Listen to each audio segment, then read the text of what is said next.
નમસ્કાર, જય શ્રી રામ દોસ્તો.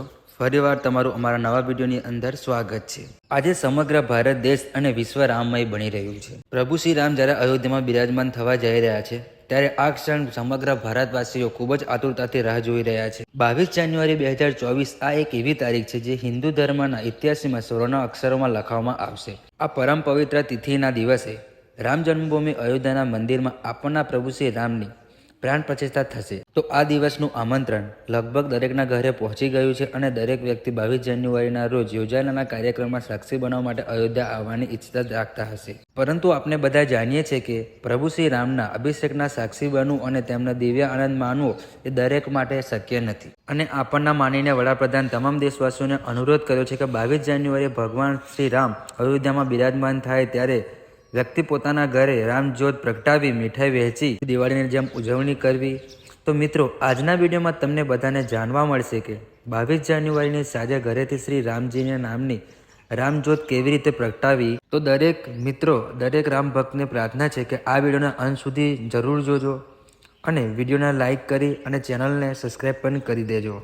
લાંબી પ્રતીક્ષા બાદ અયોધ્યા રામ જન્મભૂમિ પર રામ મંદિરનું નિર્માણ કરવામાં આવ્યું છે. જ્યારે 22 જાન્યુઆરી 2024ના રોજ પ્રભુ શ્રી રામની મૂર્તિની પ્રાણ પ્રતિષ્ઠા કરવામાં આવશે. માત્ર સ્થાનિક લોકો જ નહીં પરંતુ વિશ્વભરના લોકો આ દિવસની ઉજવણી કરશે.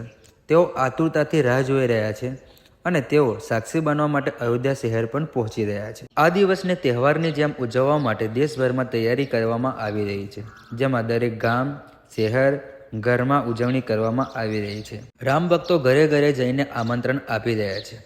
આ આમંત્રણમાં અક્ષતનો ઉપયોગ કરવામાં આવ્યો છે. 22 જાન્યુઆરી 2024ના રોજ તમારા ઘરે 5 દીવા સળગાવી અને તમે જેમ દિવાળીમાં ઉજવણી કરો છો એ જ રીતે ઉજવણી કરવાની છે. સાથે સાથે તમે ભગવાન રામનો ફોટો રાખી અથવા પ્રતિમા રાખી અને તમારે પૂજા કરવાની છે અને નવા કપડાં પહેરીને તમારે મંદિરે જવાનું છે. આ જ રીતે ભગવાન રામની પ્રાણ પ્રતિષ્ઠાનો જે તહેવાર છે એ તમારે ઉજવવાનો છે. અને તમને જે આમંત્રણમાં જે અક્ષત મળ્યા છે એટલે કે જે ચોખા મળ્યા છે તેનો પણ તમે ઉપયોગ કરીને તમે તિલકમાં પણ ઉપયોગ કરી શકો છો. સાથે સાથે તમે એ ચોખાને પૂજા વિધિ કરીને તમારા તિજોરીની અંદર તમે જે જગ્યા પર પૈસા મૂકતા હોય એ જગ્યા પર તમે મૂકી શકો છો, જેનાથી તમારા ઘરની અંદર કોઈ પણ પ્રકારની ધનની ખોટ નહીં આવે. તો આ રીતે તમારા ઘરની અંદર 5 દીવા સળગાવી અને પ્રભુ શ્રી રામની સેવા અર્ચના કરજો અને ભગવાન રામના આશીર્વાદ મેળવજો.